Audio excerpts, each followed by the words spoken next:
जय श्री श्याम सभी को। तो जैसे कि पता है आपको, मैंने EMRS TGT मैथ्स 2026 की क्लास स्टार्ट की हुई है एंड जिसमें हम एलिमेंट्री नंबर थ्योरी को टॉपिक वाइज पढ़ रही हैं। एंड इस सीरीज़ का नाम मैंने टॉपिक वाइज सीरीज़ रखा है, जिसमें 3 क्लास ऑलरेडी अपलोड हो चुकी हैं यूट्यूब पे, आप देख सकते हैं। एंड आज हमारा है डे 4।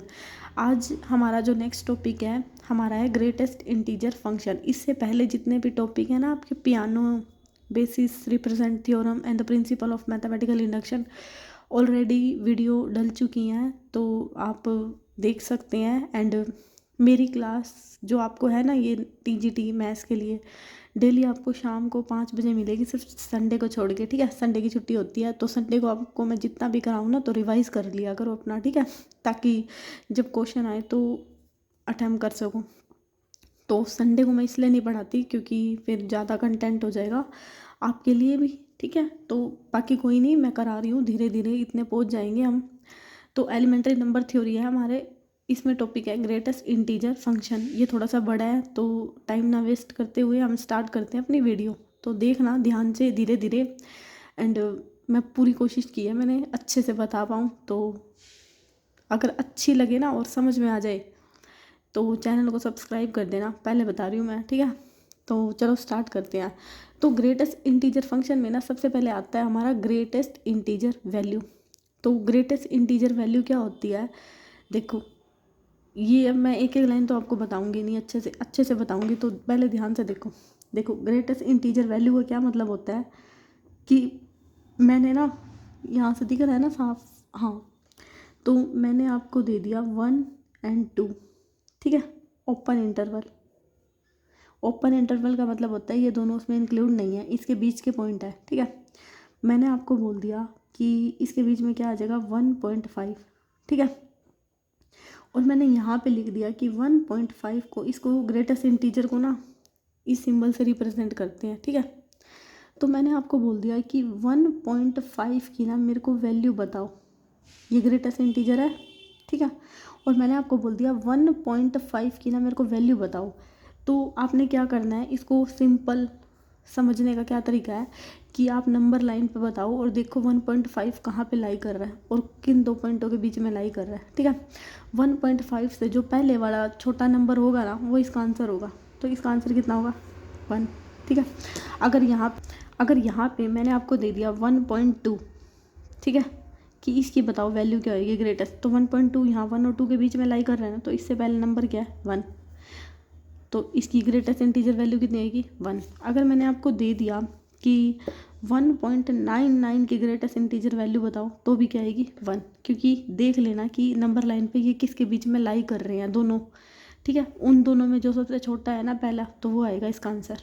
समझ में आई? एक बार दोबारा बताऊं, दोबारा देख लो। ग्रेटेस्ट इंटीजर वैल्यू का क्या मतलब है कि कोई भी आपको पॉइंट दे दिया, सपोज जैसे मैंने आपको दे दिया, अब मैंने ये तो 1 और 2 के बीच में लिया ना, मैंने ले लिया आपको 3.8, ठीक है। तो आप नंबर लाइन पे देखो 3.8 किसके बीच में आता है, 3 और 4 के बीच में, यहीं पे आएगा कहीं 3.8, दिख रहा है ना अच्छे से, हाँ। अब देख लो थोड़ा सा, तो 3.8 यहीं पे लाई करेगा ना 3 और 4 के बीच में, तो इससे पहले जो नंबर है ना छोटे वाला, वो होता है इसकी ग्रेटर। अगर मैं 3.8 का ग्रेटेस्ट इंटीजर बोलूँ तो कितना आ जाएगा, 3। अगर मैं 3.9 का बोलूँ तो कितना आ जाएगा, 3। समझ में आया, कुछ दिमाग में चली बात? मतलब आप नंबर लाइन पे देख लेना बना के कि वो नंबर जो पॉइंट वाला है वो कहाँ पे लाई कर रहा है। दो मतलब ऐसे दो रियल नंबर, मतलब रियल तो नहीं बोल सकते, दो मतलब एक परफेक्ट नंबर देख लेना, या फिर दो नेचुरल नंबर देख लेना कि जिसमें ये पॉइंट वाले लाई कर रहे हैं। अब नेचुरल भी नहीं बोल सकते, इंटीजर, हाँ इंटीजर बोलेंगे, क्योंकि फिर इसमें नेगेटिव भी तो आ जाएंगे। अगर मैंने आपको बोल दिया सपोज -1.5, तो आपने नंबर लाइन बनाई 0 एंड -1, तो -1.5 कहीं ना कहीं यहीं लाई करेगा ना, तो इससे छोटा देखना है, तो -1 और 0 के बीच में है ना, तो ये हो जाएगा, कितना हो जाएगा इसका आंसर आपका, -1.5 का -1, क्योंकि छोटा देखना है इससे, ठीक है। -1.5 तो -1 से बड़ा है ना, और 0 इससे बड़ा हो जाएगा। बड़े वाला नहीं, छोटे वाला देखना है। तो -1.5 किसके बीच में लाई कर रहा है? -1 और 0 के बीच में, एंड छोटा कौन सा है? -1। तो इसका आंसर कितना हो जाएगा? -1। आई बात समझ में? थोड़ा सा और देखो, थोड़ा और देखो, मुझे लग रहा है आपको थोड़ा सा समझ नहीं आया। जैसे मैंने आपको दे दिया -3.9, ठीक है। तो इसको ये किसके बीच में लाई करेगा? -3.5 आपका -3 एंड -4 के बीच में लाई करेगा।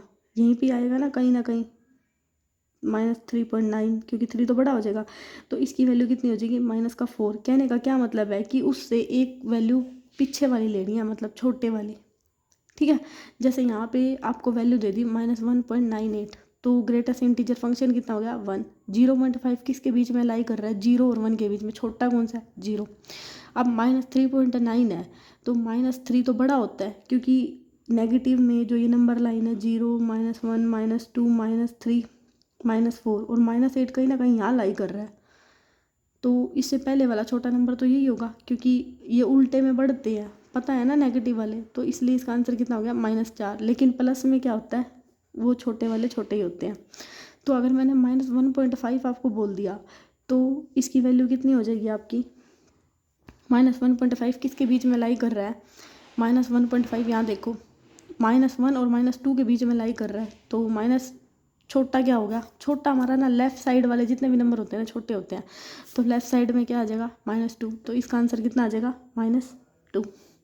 आ गई समझ में? मैंने अच्छे से समझाई है एक एक। होप सो आपको ग्रेटेस्ट इंटीजर वैल्यू समझ में आई। मैंने यहाँ पे क्यों जोर दे रही हूँ? क्योंकि ये यूज़ होएंगी आगे, ठीक है। तो आपको मेरा पता ही है मैं कैसे पढ़ाती हूँ, ठीक है। वही जो बच्चे रेगुलर मेरी वीडियोस देखते हैं, तो इसलिए मैं यहाँ पे जोर दे रही हूँ, समझ रहे हो ना। तो इसको अच्छे से समझ लेना, मैं पहले बता रही हूँ, क्योंकि मेरी चीज़ें फिर कनेक्ट होती हैं एक चीज़ से, इसलिए मैं जो चीज़ मतलब कनेक्ट होनी होती है ना, उससे पहले जो भी चीज़ आती है उसको अच्छे से बताती हूँ, बिल्कुल, ठीक है। ये पता है बच्चों को, ठीक है। अगर आप नए हो ना, तो आप भी समझ लो, जो चीज़ कनेक्ट होती है ना, उससे पहले जो कनेक्ट होनी होती है उस पर मैं पूरा जोर लगा देती हूँ। तो देखो 7 मिनट में मैंने आपको ग्रेटेस्ट इंटीजर वैल्यू बताई है। होप सो आपको समझ में आ गई होगी, ठीक है। चलें आगे। तो अब आता है हमारा ग्रेटेस्ट इंटीजर फंक्शन, ठीक है, जो कि हमारे मतलब टॉपिक यहाँ से शुरू होता है। वैल्यू तो समझ में आ गई आपको। तो ग्रेटेस्ट इंटीजर फंक्शन क्या होता है? देखो, इसमें ना इसका पहले ग्राफ समझते हैं क्या होता है। अब वो तो बता दिया कि मैंने आपको इस साइन से रिप्रेजेंट करते हैं। अब यहाँ से मैंने क्या लिया? 0 और 1। मैंने अभी आपको ग्रेटेस्ट इंटीजर वैल्यू में क्या बताया था कि जब दो ओपन इंटरवल के ऊपर वैल्यू लेते हैं तो छोटी वाली के पीछे ग्राफ जाता है ना। तो 0 और 1 लिया, तो ये किसके किसके ऊपर वैल्यू जाएगी? सारी 0 के ऊपर, मतलब जोर छोटे वाले के ऊपर जाएगा, ऐसे कह सकते हो। अगर मैंने 1 और 2 लिया है तो जोर फिर से छोटे वाले के ऊपर जाएगा, 1 पे। अगर मैंने 2 एंड 3 लिया है तो 2 पे। 3 एंड 4 लिया है तो 3 पे, ठीक है। ऐसे ही नीचे अगर मैं नेगेटिव में ले रही हूँ कि 0 और -1 के बीच में है, तो किस पे जोर जाएगा? लेफ्ट वाले पे जोर जाता है, ऐसे देख लो, ठीक है। -1 पे। -1 -2 लिया तो क्या आ गया? -2। -2 से -3 लिया तो कितना आ गया? -3। -3 से -4 लिया तो कितना आ गया? -4। ग्राफ समझ में आ गया कैसे गया ग्रेटेस्ट इंटीजर फंक्शन का?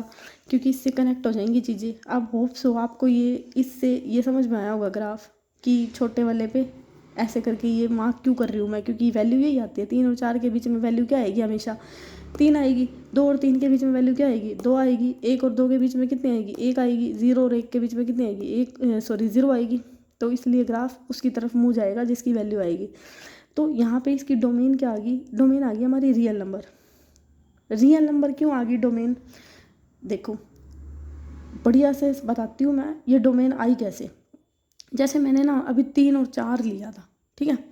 रियल नंबर में हमारे कौन से पॉइंट आ जाएंगे? जो p/q की फॉर्म में, जिसमें हमारे पॉइंट वाले भी इंक्लूड हो जाएंगे।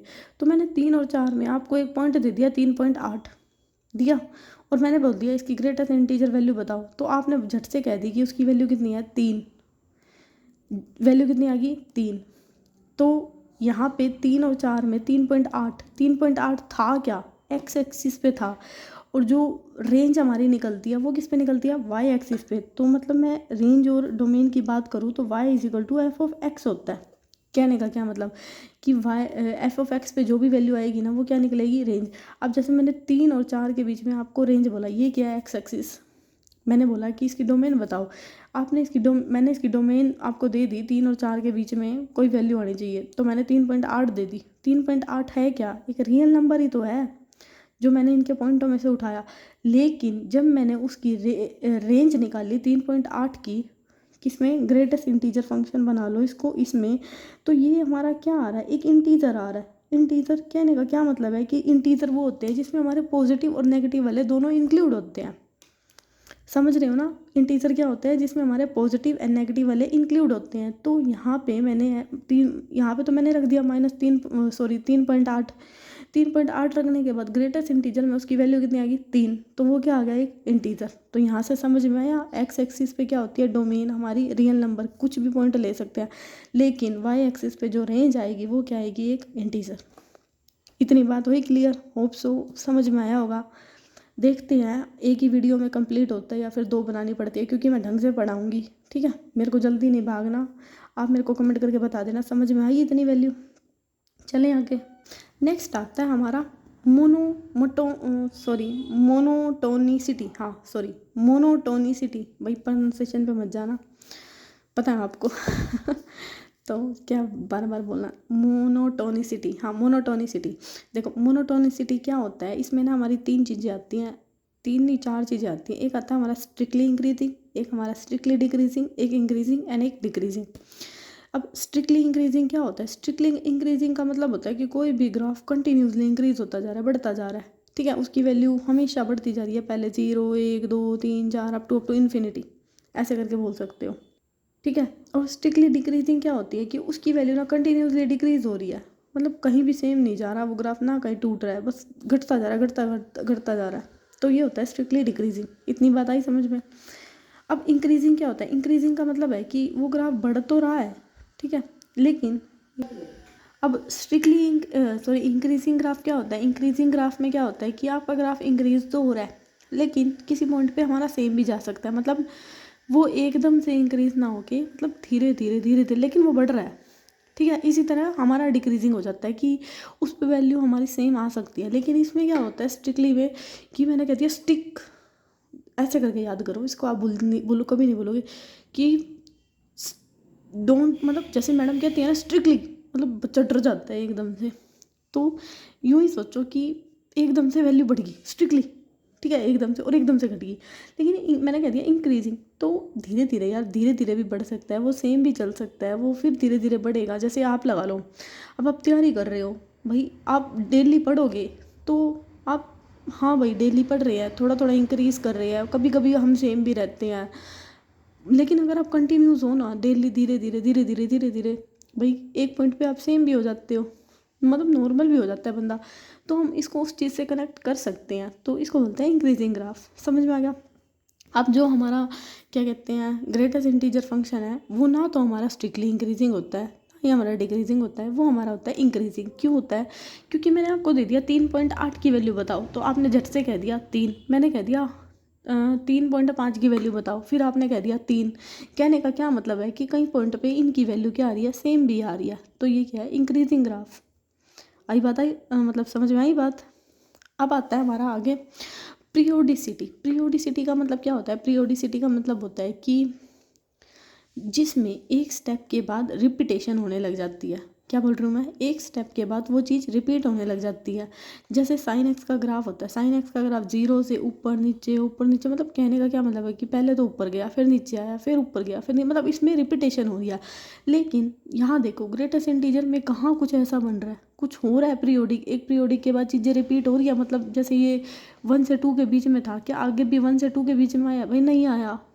ये तो मतलब यूनिफॉर्मली तो चल रही है, लेकिन आगे वैल्यू सेम तो नहीं आ रही, इससे बढ़ ही रही है, ना। अगर मैं यहाँ पे बोलूँ ऐसे ही, तो एक पॉइंट पे वैल्यू सेम नहीं आ रही, आगे हमारी डिक्रीज घटती है तो घटती रही, यूनिफॉर्मली रह सकती है, लेकिन सेम नहीं आएंगी चीज़ें, हम ये नहीं कह सकते। तो ये ग्राफ जो होता है ना हमारा, या मतलब ग्रेटेस्ट इंटीजर फंक्शन, ये हमारा पीरियोडिक नहीं होता। Got it. चलें आगे। अब आता है बाउंडनेस। बाउंडनेस का मतलब क्या होता है कि जो हमारा ये फंक्शन है ना, बाउंडेड नहीं होता। बाउंडेड में यहाँ कहने का क्या मतलब है, ये अगर मैं बाउंडनेस की बात बोलूँ ना, तो इंटीजर के ऊपर लागू होगी। ठीक है, जैसे मैंने आपको बोल दिया कि -3 माइनस छोड़ो 4.5 पे ग्रेटेस्ट इंटीजर की वैल्यू बताओ, तो आपने कह दी 4। तो उसके बाद मैंने आपको कह दिया कि 4.5 के बाद 4.8 बता दो, तो आपने कह दिया कि इस पे भी 4 आएगी। एक बार समझने की कोशिश करो, ये मैं मतलब जो चीज़ आपको समझाना चाहती हूँ कि कोई भी फंक्शन बाउंडेड कैसे होगा। बाउंडेड का मतलब है कि उस पर ना वैल्यू मतलब सेम आनी चाहिए, कहने का क्या मतलब है। अब मैंने यहाँ पे ले लिया इंटीजर, इंटीजर तो नहीं है ये, मैंने रियल नंबर ले लिया, लेकिन वैल्यू ये इंटीजर हमारे क्या आ रहे हैं, सेम आ रहे हैं। लेकिन ये तो मैंने क्या लिया, ये रियल नंबर लिया, ठीक है। रियल नंबर लेने के बाद मेरे इंटीजर पे तो क्या रियल नंबर पे तो वैल्यू क्या आ रही है, मेरी बाउंडनेस आ रही है। ध्यान से देखो, ये पॉइंट बच्चों बहुत समझने का है, क्योंकि इससे ना फिर मैं आगे के पॉइंट कनेक्ट करूँगी, इसलिए ध्यान से देखो मैं जो बात बोल रही हूँ। मैं क्या बोल रही हूँ कि मैंने जब रियल नंबर लिए तो उस पर तो क्या आ रही है, बाउंडनेस आ रही है, ठीक है। सपोज मैंने ना यहाँ पे आपका क्या ले लूँ, मैं इंटीजर ले लूँ, इंटीजर में मैंने ना 0 पे बोल दिया कि 0 का इंटीजर क्या होगा, तो आपने कहा 0, ठीक है। मैंने कह दिया अब 0 के बाद अगर मैं यहाँ पे पॉइंट लूँ आपका, अब इंटीजर लेना है कोई भी, तो मैंने -2 ले लिया इंटीजर में। अगर मैं -2 का ग्रेटेस्ट इंटीजर देखूँ तो -2 आ रहा है। कहने का क्या मतलब है मेरा यहाँ पे कि इंटीजर पे हमारी वैल्यू बाउंडनेस नहीं होगी। बाउंडनेस का मतलब होता है कि हमारी वैल्यू सेम आनी चाहिए। मतलब कोई भी चीज़ बाउंडेड कब होती है, जब उसकी वैल्यू हमारी सेम आती है। बट अदर देन इंटीजर तो ये बाउंडनेस है। लेकिन ध्यान से देखो, जो मैं पॉइंट बोल रही हूँ ना ये समझने वाला है, तो ध्यान से सुनो मैं क्या बोल रही हूँ, क्योंकि चीज़ें आगे कनेक्ट होंगी अगर ये अच्छे से पता चल गया। मैं कह रही हूँ इंटीजर पे ये बाउंडनेस नहीं होता। ध्यान से सुनो, इंटीजर पे ये बाउंडेड नहीं होता। यहाँ पे लिखा है ना this function is not bounded, यहाँ पे लिखो this function is not bounded for integer but other than integer this is boundness, ये बोल सकते हैं हम। मैंने मतलब पूरी नहीं लिखी लाइन, तो यहाँ पे आप इसको कंप्लीट लिख लेना, this function is not bounded for integer but it is bounded other than integer, ठीक है। अब नेक्स्ट पॉइंट आता है आपका, ये समझ में आई बाउंडनेस, होप सो अच्छी से समझ में आई होगी। नेक्स्ट आता है आपका limit of the function. Limit कब एग्जिस्ट करती है, जब फंक्शन हमारा क्या होता है, बाउंडेड होता है। क्या बोल रही हूँ मैं, जब हमारा फंक्शन बाउंडेड होगा तो लिमिट एग्जिस्ट करेगी। अब मैंने अगर यहाँ रियल नंबर का केस ले लिया तो लिमिट एग्जिस्ट करेगी, ठीक है। लेकिन अगर मैंने यहाँ पे इंटीजर का केस ले लिया ना तो लिमिट हमारी एग्जिस्ट नहीं करेगी, क्योंकि इंटीजर में फंक्शन क्या है, बाउंडेड नहीं है। चीज़ समझ में आई, कुछ दिमाग में क्लिक करा आपके। ध्यान से देखो, मैंने अभी आपको बाउंडनेस में क्या बताया कि इंटीजर के लिए बाउंडेड नहीं होता। अगर इंटीजर के लिए बाउंडेड नहीं होता तो उसकी लिमिट भी एग्जिस्ट नहीं करती, ठीक है। लेकिन अदर देन इंटीजर है तो उसमें बाउंडनेस होता है, तो उसकी लिमिट भी एग्जिस्ट करती है, ठीक है, सिंपल। तो यहाँ पे जो ये एग्जांपल लिखा है ना, ये 4 इंटीजर के लिए है। ऐसे लिखो, मैं मतलब पूरा लिखा नहीं हुआ, 4 इंटीजर, ठीक है। लिमिट क्या, एक बार मैंने प्लस के लिए लगाई तो इन्फिनिटी, माइनस के लगाई तो भी तो क्या आ गई, माइनस इन्फिनिटी। कहने का क्या मतलब है, इंटीजर के लिए बाउंडेड नहीं है, लेकिन अदर देन इंटीजर। लेकिन अब ये तो क्या था इंटीजर के लिए, लेकिन अदर देन इंटीजर के लिए क्या होगी, वैल्यू सेम आ गई। तो यहाँ पे मैंने देखो लिखा भी हुआ है अच्छे से नोट बना के कि इंटीजर पर लिमिट एग्जिस्ट नहीं करती, बाकी सभी पॉइंट पर लिमिट एग्जिस्ट करती है, और सभी पॉइंट पे क्या होता है, फंक्शन बाउंडेड भी होता है। आगे बात समझ में, आगे चलें। और ये अब आपको ना याद रखना है कि इंटीजर ना तो बाउंडनेस होता है, ना लिमिट एग्जिस्ट करती है, ना कंटिन्यूस होता है, ना ही हमारा डिफरेंशिएबल होता है। इस चीज़ को याद रख लो, ठीक है। मैंने आपको समझा दिया है ये क्यों नहीं होता इंटीजर। और अगर दूसरे इंटीजर के अलावा कुछ भी होता है तो वो हमारा बाउंडनेस भी होता है, लिमिट भी एग्जिस्ट करती है, कंटिन्यूस भी होता है, डिफरेंशिएबल भी होता है। तो अब सारी बातें यही लिखी हुई है, अब पढ़ते जाओ एक एक। हो गया याद, मतलब याद क्या, मतलब समझ में आ गया अच्छे से, ठीक है। तो मज़ा आ रहा होगा। देखो कंटिन्यूस में क्या, लिमिट एग्जिस्ट नहीं करती, ये इंटीजर के बारे में, और ये नॉन इंटीजर के बारे में करती है। होगी बातें क्लियर। यूनिफॉर्मली कंटिन्यूस क्या होता है, अब यूनिफॉर्मली कंटिन्यूस का मतलब क्या होता है, कोई भी फंक्शन कंटिन्यूस है, अगर वो क्लोज इंटरवल पर कंटिन्यूस है ना तो वो यूनिफॉर्मली कंटिन्यूस होगा।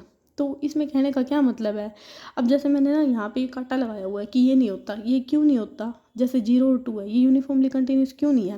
मान लो मैंने 0 और 2 लिया नंबर सीरीज पे, ठीक है, और यहाँ पे बीच में 1 आ गया। मैंने कहा 1.5 पे ग्रेटेस्ट इंटीजर बताओ, 1 आ गया। मैंने कहा 0.5 पे ग्रेटेस्ट इंटीजर बताओ, 0 आ गया। मतलब ये वैल्यू क्या आ रही है, अलग अलग आ रही है, तो इस वजह से ये नहीं होगा। ये रीज़न आया समझ में। ऐसे ही मैंने क्लोज इंटरवल ले लिया 1 और 2, जैसे मैंने 1 यानी कि 1 इसमें क्या होगा, इंक्लूड होगा। मैंने 1 और 2 के बीच में ना 1.5 की वैल्यू ली, तो कितनी आ गई, 1। मैंने बोल दिया ग्रेटेस्ट इंटीजर 1 की वैल्यू बताओ, तो कितनी आएगी, 0 आएगी। इसलिए ये चीज़ क्या है, लेकिन 0 तो इसमें इंक्लूड ही नहीं है, इसलिए ये हमारा इसमें इंक्लूड नहीं है। लेकिन मैंने यहाँ पे ओपन इंटरवल की बात की आपको, कैसे, 1 और 2 इसके बीच के पॉइंट है। मैंने 1.5 लिया तो वैल्यू कितनी आएगी, 1। मैंने 1.2 लिया तो वैल्यू कितनी आएगी, 1। मैंने 1.99 लिया, वैल्यू कितनी आएगी, 1। यानी कि कहने का क्या मतलब है, इस पे ग्रेटेस्ट इंटीजर की वैल्यू क्या आ रही है, सेम। इसलिए ये हमारा क्या होगा, यूनिफॉर्मली कंटिन्यूस होगा। आगे बात समझ में, मतलब थोड़ा जल्दी जल्दी इसलिए बताया है, वहाँ पे मैंने आराम से बता दिया था, समझा दिया था। होप सो आप कनेक्ट कर पा रहे हो माइंड में। ठीक है, आगे चले। अब जो पॉइंट मैंने आपको वहाँ पीछे बताया था ना, डिफरेंशिएबल नहीं होता, तो बस वही लाइन लिखी हुई है कि इंटीजर पे ये ना तो कंटिन्यूस होता है, ना ये बाउंडलेस होता है, ना ये लिमिट एग्जिस्ट करती है, ना ये फंक्शन डिफरेंशिएबल होता है, और अदर इंटीजर के लिए ये होता है। तो ये भी समझ में आ गया होगा। अब लास्ट पॉइंट आता है इसका, ग्रेटेस्ट इंटीजर फंक्शन का रीमान इंटीग्रल क्या होता है। देखो, कोई भी फंक्शन काउंटेबल पॉइंट पर डिसकंटिन्यूड है तो वो रीमान इंटीग्रल होगा। अब डिसकंटिन्यूटी बोला है तो यहाँ पे आप दिमाग लगा सकते हो, इंटीजर के कोई इसमें रीमान इंटीग्रल हो सकता है। दिमाग पे क्लिक करा, क्योंकि वो इंटीजर थे, वो क्या थे, डिसकंटिन्यूस थे। तो आई बात समझ में।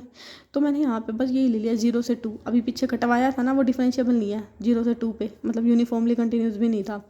तो मैंने 0 और 2 ले लिया, रीमान इंटीग्रल बता दिया। अब इसने कहा, क्या कहा है, वो डिसकंटिन्यूस होना चाहिए, काउंटेबल। अब 0 से 2 तो क्या है, काउंटेबल भी है ना। तो बस इसको तोड़ लो, 0 से 1, 1 से 2, इस पे वैल्यू। अब 0 से 1, अब 0 से 1 पे हमारे ग्रेटेस्ट इंटीजर की वैल्यू क्या आती है, नंबर लाइन पे बढ़ाओ, 0 और 1, हमेशा वैल्यू कितनी आएगी, पीछे वाली जाती है ना लेफ्ट, तो ये तो 0 हो गया। एंड 1 से 2 पे तो छोटी वाली जाएगी, तो क्या आ गया, 1। बस इसके लिए इसको इंटीग्रल को सोल्व कर लो, फर्स्ट सेकंड में से फर्स्ट को माइनस कर दिया, इसका इंटीग्रेशन क्या हो जाएगा। देखो मैंने पूरा लिखा नहीं हुआ वैसे तो, 1 से 2 x dx, इसको ऐसे करके लिखते हैं, ठीक है, 1 से 2। तो और इस पे जब लिमिट लगाते हैं ना, तो second limit minus first limit होती है, पूरा सोल्व करने में अच्छे से सोल्व कर लेना, ठीक है। तो यहाँ पे इसकी वैल्यू कितनी आ जाएगी, 1। तो इस रीमान इंटीग्रल का आंसर कितना आ जाएगा, 1। तो कहने का क्या मतलब है कि नॉन इंटीजर फंक्शन क्या होता है, रीमान इंटीग्रल। और ये बात याद रखना, कनेक्ट होगी चीज़ें, अच्छे से समझ में आया। मैंने मतलब पूरा जोर लगा दिया आपको, बाकी आप देख लेना, ठीक है। अगर वीडियो पसंद आई तो चैनल को सब्सक्राइब करना मत भूलना, एंड शेयर भी कर दो भाई। सो अभी के लिए इतना ही। So thank you so much.